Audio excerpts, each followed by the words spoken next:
The long wait for justice for victims of a decade-old massacre that stunned the nation and the world is over.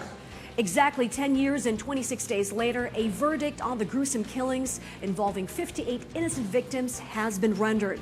Quezon City Regional Trial Court Judge Jocelyn Solis Reyes found 8 members of the powerful Ampatuan clan and 20 others guilty for 57 counts of murder and meted them the penalty of life in jail.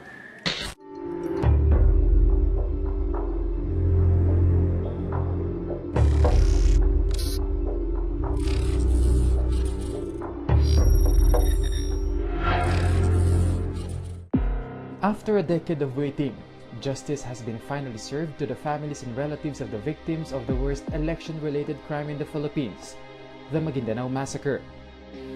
The prosecution having established the guilt beyond reasonable doubt of the following accused who are found to have acted as principal, namely Datu Andal Unsay Ampatuan Jr., Datu Anwar Sajid Datu Ulo Ampatuan, Datu Anwar Datu Ipi Ampatuan Jr., Datu Zaldi Ampatuan, Datu Anwar Ampatuan Sr. On December 19, 2019, Quezon City Regional Trial Court Judge Jocelyn Solis Reyes released the decision on the so-called trial of the decade. Andal Ampatuan Jr. and Zaldi Ampatuan were convicted guilty beyond reasonable doubt. The same conviction was imposed on Anwar Ampatuan Sr. among others in connection with the massacre. For 57 counts of murder, they were penalized with reclusion perpetua or 40 years of imprisonment without parole. On the other hand, their brother Datu Sajid Islam Ampatuan and Datu Ahmad Tato Ampatuan were acquitted, and so were the other accused policemen. Other individuals were found guilty for being accessories to the crime and were sentenced 6 to 10 years of imprisonment.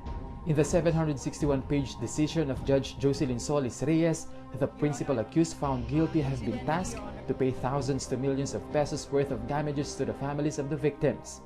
The court also issued warrants of arrest against those accused who are still at large. After the court issued its decision, families and relatives of the victims were elated, the unexplainable happiness reflected on their faces. Maguindanao Representative Esmael Toto Mangudadato, whose wife and sister were killed in the massacre, said that while they attain justice, the fight is far from over, especially with Ampatuan brothers poised to reappeal the case. But the victims' relatives and families maintained that they are ready if this happens. Following the verdict of the case, the victims' sides affirmed that the justice system in the country indeed does not take sides. 2019, the year that was, Kenneth Pasyente.